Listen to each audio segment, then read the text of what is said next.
एक गांव में एक चुड़ैल का साया था, जिससे उस गांव के लोगों की जिंदगी ही बदल गई। आइए देखते हैं कि गांव के लोगों के साथ क्या हुआ था। एक दिन गांव की 3 औरतें, जिनका नाम श्यामा, रूपा और सपना होता है, आपस में बैठकर बातें कर रही होती हैं। अरे रूपा बहन, मैं तुम्हें क्या बताऊं, मेरी सास ने तो मेरा दिमाग खराब कर रखा है। अगर मेरा बस चले तो मैं उसकी जान ही ले लूं।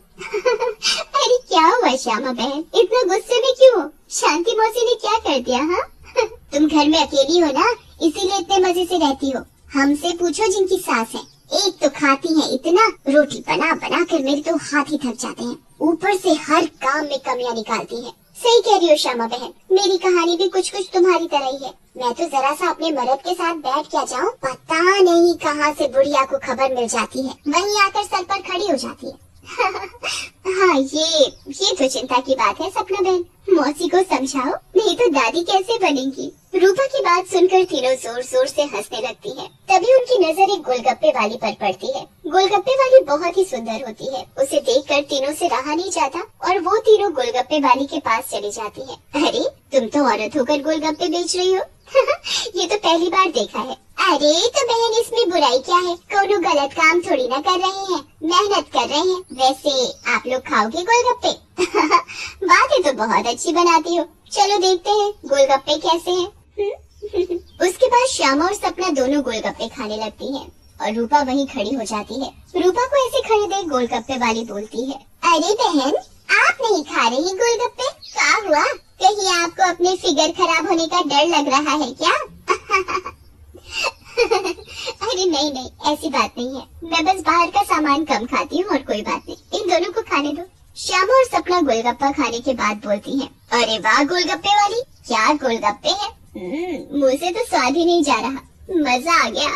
ऐसे गोलगप्पे मैंने जिंदगी में कभी नहीं खाए, तुम तो रोज आया करो, मैं तो रोज ही खाऊंगी। हाँ हाँ बहन जी, ये भी कहने की बात है, अब तो मैं रोज ही आया करूंगी, नया नया काम जो खोला है। उसके बाद वो गोलगप्पे वाली वहाँ से चली जाती है और वो तीनों औरतें भी अपने अपने घर चली जाती हैं। अगली सुबह रूपा पानी भरने के लिए कुएं पर जाती है। वहाँ औरतें आपस में बातें कर रही होती हैं। अरे रूपा बहन, पता है तुम्हें श्यामा और सपना कहाँ है? कहाँ है मतलब? अरे अपने घर पर होंगी और कहाँ? अरे नहीं रूपा बहन, वो दोनों अपने घरों से गायब हैं। कोई कह रहा था कि उनका चक्कर चल रहा था मर्दों के साथ और उन्हीं के साथ घर छोड़कर भाग गई हैं। बेचारे उन दोनों के पति। रूपा को ये बात सुनकर बहुत गुस्सा आता है और वो बोलती है, तुम्हें शर्म आनी चाहिए, औरत होकर औरतों के बारे में ऐसी बातें करते हो। ऐसा कहकर रूपा वहाँ से चली जाती है। शाम को वही गोलगप्पे वाली गांव में फिर से आती है। चीनू और टीनू नाम के 2 मंचूले उसे देखकर बोलते हैं, अरे टीनू, वो देख क्या लड़की है, एकदम एक नंबर, ये तो तेरी भाभी बनने लायक है बेड़ू। सही कह रहा है चीनू, लेकिन इसमें थोड़ा गलती होने का, ये अपन की नहीं, तेरी भाभी बनने लायक है, समझा क्या? फिर वो दोनों गोलगप्पे वाली के पास जाते हैं और बोलते हैं, गोलगप्पे वाली, क्या गोलगप्पे खिलाएगी हम दोनों को? आप दोनों भी कैसी बातें करते हैं, ये गोलगप्पे क्या मैंने पानी भरकर होली में मारने के लिए रखे हैं? आप बहुत मजा किया हो मेरी तरह। वैसे क्या नाम है आपका? नाम में क्या रखा है साहब, आप गोलगप्पे खाइए ना, अगली बार आऊंगी तो नाम भी पता चल जाएगा। फिर चीनू और टीनू गोलगप्पे खाने लगते हैं। वाह, क्या गोलगप्पे हैं, इतने टेस्टी, लगता है तुम्हारे हाथ चूम लूं। मजा आ गया, मजा। फिर टीनू और चीनू गोलगप्पे वाली के सारे गोलगप्पे खा जाते हैं।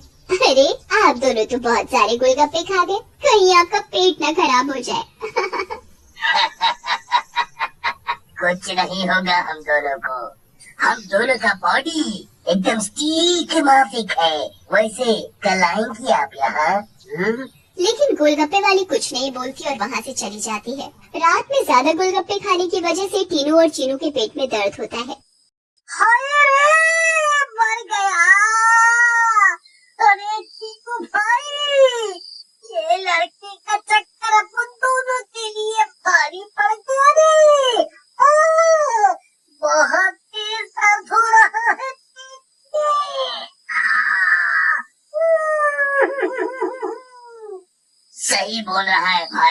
उनके पेट में भी बहुत गुड़गुड़ गुड़गुड़ सा हो रहा है और टॉयलेट तो कई बार होकर आया।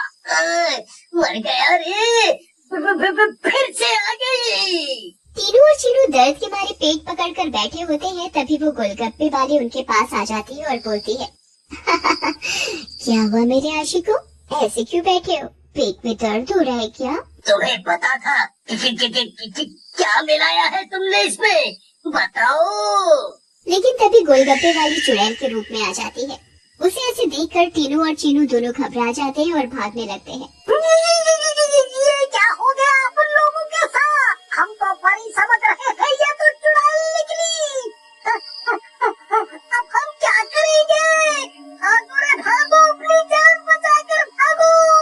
अब हम क्या करेंगे? करेगी तो ये चुड़ैल, अगर हम यहाँ से नहीं भाग पाए, इसलिए भागो यहाँ से। लेकिन चुड़ैल उन दोनों को पकड़ लेती है और मार डालती है और वहाँ से चली जाती है।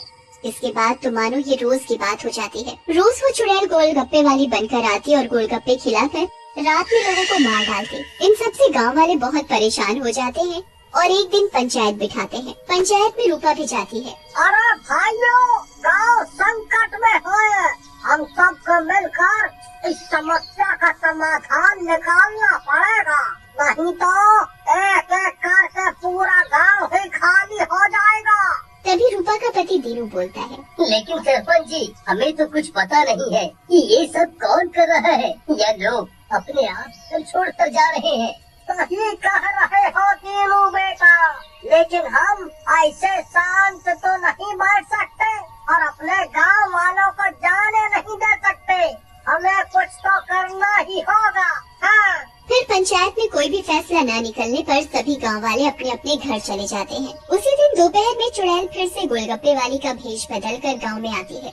रूपा उसके पास जाती है और बोलती है, अरे गोलगप्पे वाली, जरा गोलगप्पे खिला दे, सुबह से मन खराब हो रहा है, शायद चटपटा खाने से ठीक हो जाए। लेकिन तभी उसकी नजर गोलगप्पे वाली के पैरों पर पड़ती है।